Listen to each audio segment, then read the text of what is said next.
Hey guys, welcome back to Adlib Talk, and this is my review for The Crown Season 4. Now, obviously, I haven't posted a video in quite a while, and the reason has been basically I've been very busy with work, but there's also been a lack of new movies. Finally, The Crown came out. I took my time to watch it because I enjoy it so much, and I've taken my time with this review. I didn't want to rush through the whole series and end up with nothing to watch again. So my review is a little late, but I hope you do enjoy it. And if you do, please consider leaving a like on this video. And please do consider subscribing to my channel. It would be of great help and support. Thank you, and let's get right into the review.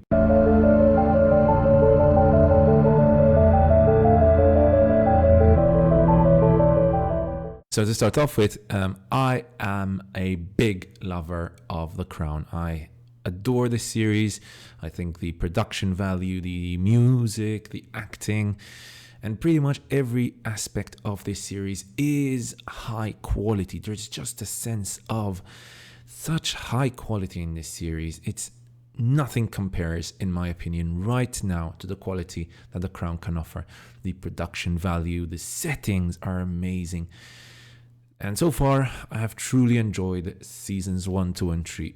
However, I did feel like there was a slight dip in the last season. So season 3 was still amazing, but it felt like it was a period of transition for both the series itself and for The Crown and for what happened in history, right, in the 60s. But season 4, will it manage to recapture the spark of seasons 1 and 2? Season 1 and 2 were by far the best of the bunch. So to start off with, season 4 starts off in the 80s, which is a very important period for Britain, right? We've got Margaret Thatcher, we've got Princess Diana, we've got the Falklands War, the Irish troubles continue, political assassinations taking place as a cause of the Irish War of Independence. And this makes for some excellent drama throughout all of the 10 episodes. The Crown takes a center stage in British history, and that is all of a benefit for The Crown, of course. Now, the big question was, will the new arrivals, will the new actors casted for these larger-than-life characters like Diana and Margaret Thatcher, will they be able to live up to their characters? And I'm going to come out and right and say it. They do. The Crown Season 4 is one of the best seasons of TV I have seen in a very, very, very, very long time. Production value is all there. The usual soundtrack, the usual music and costumes are all of a high quality, but this time you have events which truly push it further and make it into what will be remembered, in my opinion, as one of the best seasons of TV ever. Peter Morgan, what can we say about him? I'll be honest, I wasn't a big fan of him before The Crown, the productions he made. However, he does know how to create a good series. And look, this is not a documentary. There is a lot of scenes that are very questionable that I'm sure never actually happened. Some are figments of the writer's imagination. Some are interpretations of what might have happened. And if you watch this series to see real history, then you are a fool, basically. There are documentaries for that. We are here to watch drama unfold, and yes, we know that most of it is invented, but we love it anyways because it's so good.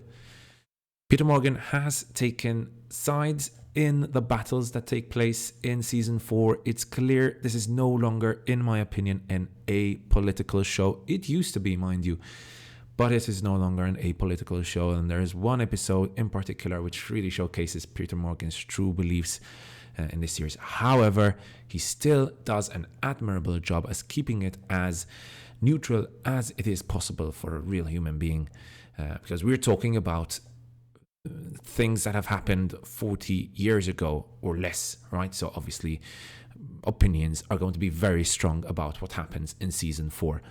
If you are a big lover of The Crown, if you think the Queen can do no wrong and the monarchy can do no wrong, trust me, don't watch this series. It's going to make you angry.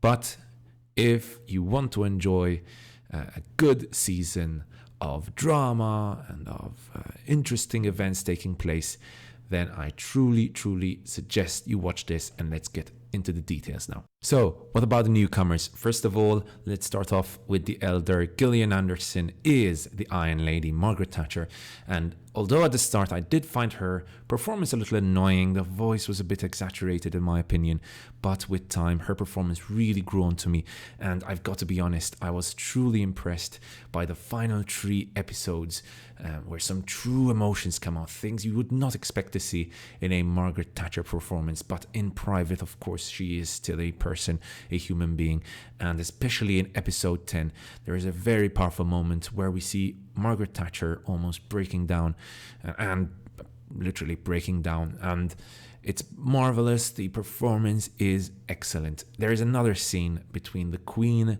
and Margaret Thatcher, and it's heartbreaking. You almost see her cry. Now, I'm no fan, I'm no supporter of Margaret Thatcher, but there are also scenes which almost made me sympathize with her, and that is very successful writing, very good writing by the scriptwriters of The Crown. So grats to them.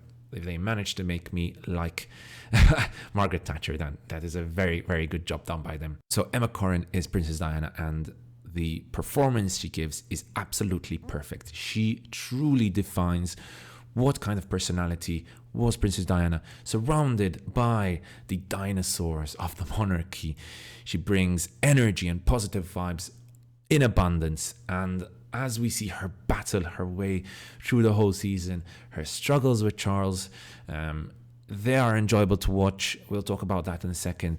Well, let's focus on Princess Diana on her own for now. She is different, and that is clear to see throughout the whole season. The contrasts that build are very enjoyable. The ups and downs in her relationships, excellently portrayed, very realistic. Let's now focus, for example, on the scene where she and Charles go to Australia. Really good episode which showcases the ups and downs they had in their relationship. Very beautiful ups, but very horrible downs as well.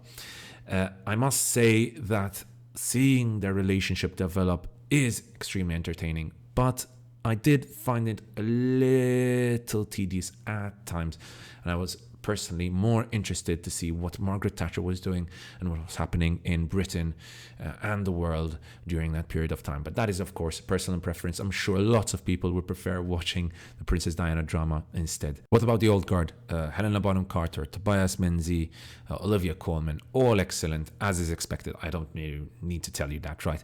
We know that their performances are going to be brilliant. Now, I have hinted at events that happen, but now this is going to be pure spoiler talk, so be warned, spoilers ahead. Season 3 was no pushover, but it was, sort of dark and glum, and nothing really exciting happened to the monarchy except for the Charles drama with Camilla, which obviously explodes even more in season 4. But as mentioned in the beginning, the 80s is a decade of non-stop events happening one after the other to the monarchy and to Britain in general. We've got the assassination of Dickie, which takes place in episode 1 of season 4. And I must say, the way that scene was set up was brilliant. The emotions built up, the tension built up through the music, and death being a constant theme throughout that episode, as we see the various members of the royal family hunting and killing animals, and then the explosion out of nowhere surprising us, unless, of course, you knew it was going to happen, which I did. But persons with whom I was watching did not expect it, and I saw the shock on their face, and it explained everything, right? As it happened, it almost felt a little too cold, right? The way it's portrayed. But then we see Charles's silent cry, and the way it's portrayed is so powerful. A very good drama portrayed there, very good performance as well. The next few episodes were quite good, but nothing out of this world. Not as good as the first episode, definitely. As we see Thatcher struggle to fit in with the royal family at Balmoral Estate. We see Prince Charles struggle in his fight between duty and love, Princess Diana and Camilla.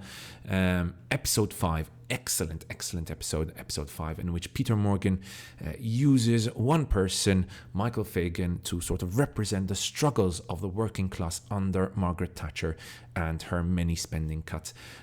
Olivia Colman's acting in that episode was brilliant. When Fagan bursts into her room and her sort of restrained reaction, but you can see behind the restraint that she's sort of feeling a lot of fear. That is brilliant acting by Olivia Colman. Terra Nullius, as mentioned before, is one of the very best episodes of the season. As I mentioned already, we see Charles and Diana's ups and downs in their relationship portrayed excellently. The storylines that I've been mentioning are interrupted for one episode about Princess Margaret, and Helena Bonham Carter truly delights us with her performance in that episode, although I did find that episode a little too slow compared to the rest. There were some funny moments in that episode as well, seeing Helena Bonham Carter dance with her friend Dazzle. That was great. And the discoveries she makes in that episode were horrific. For me, I had absolutely no idea about that, so that was a big shock for me. The last 3 episodes, however, that is where the real drama takes place. So the first of these 3 episodes, episode 8, focuses on Queen Elizabeth and Margaret Thatcher's sort of conflict over the sanctions in South Africa. And the conflicts which take place are truly excellent. Now, I've mentioned this before. I do think it is a little exaggerated. I'm certain it is a little exaggerated. But the way the actors portray this conflict is brilliant. I thought there was a lot of nuance in their performances and in their interactions. And what I was happy to see was Olivia Colman having a lot to do with the Queen, because last season it's not like she had a lot to work with, right? Although she did still give us a fantastic performance. But this season she has a lot to work with. We can see she starting to almost hate Margaret Thatcher at times, and that interaction, brilliant by Olivia Colman, perfectly portrayed. Then episode 9 focuses on Diana and Charles' final attempts at sort of trying to fix their marriage, which we all know, right, is bound to fail. In these episodes, we get one of the best scenes with Diana taking to the stage the dance Uptown Girl, and the look of horror on Charles's face was priceless. But the dance itself was very well portrayed. I loved it. And yeah, I love anything Emma Corrin does in this series. Honestly, she is so well cast as Princess Diana. I cannot emphasize that enough. The music in the episodes are great, but the music in episode 10 is so good. The opening of that episode is one of the best openings I've ever seen in any episode of TV. And as we see Margaret Thatcher's downfall, very Shakespearean, the music truly puts you into the picture of and the sort of emotions that she's feeling, feelings of betrayal and how angry but how saddened she is as well, is very well portrayed. The pain in her eyes as she struggles to maintain her composure, very good, and then bursting into tears in private. So well done. Very, very, very well done. Diana and Charles' plotline also ends in the final episode, and the outburst the Queen has with Prince Charles is very good. I was expecting that to come. And again, as always, Olivia Colman truly does her best and really dominates the screen in that episode. There's also a very, very touching scene between Margaret Thatcher and the Queen, when the Queen hands her over the Order of Merit. And again, the acting by Gillian Anderson in that scene was truly phenomenal. As you can see, the stakes have been raised for this season. Compared to season 3, we get more drama, more action, more tension, and this is obviously all for the betterment of the series itself. Coleman is given much more to work with in season 4, and I have no doubt that she'll be in the running for the Emmys, as we all expected, right? And as will Gillian Anderson and Emma Corrin. I'm certain of that. The cinematography, top-notch, as expected after all, portraying an almost sort of decadent world of a different world, one that us common people, us common folks, will never get to experience. The writing truly benefits from the decade it's set in. Somehow manages to humanize one of the most controversial and hated prime ministers Britain has ever had. It manages to portray both the epic and the sort of personal very successfully, splitting up episodes in important historical events. Very well done. The music, as I've mentioned many times, a combination of, the orchestral music setting the tone and the sort of popular 80s hits, which sort of fit in with Diana's sort of more modern personality, right, is very well set into the series. And overall, as you can see, I truly enjoyed this series, and season 4 is, I think, the crowning jewel of what has so far been one of the best series of all time. Excuse the pun. What will my rating be? I think this is the first time it's happening, but I think it deserves it. The Crown season 4 gets my very first 5 out of 5 rating. Yes, I loved it. Go and watch it, guys, if you still have not, after obviously finishing this video. And thank you so much for watching, guys. I really do recommend going to watch it. It really is worth the time investment. That is all from me. Cheers, and I'll see you guys next time right here on Adlib.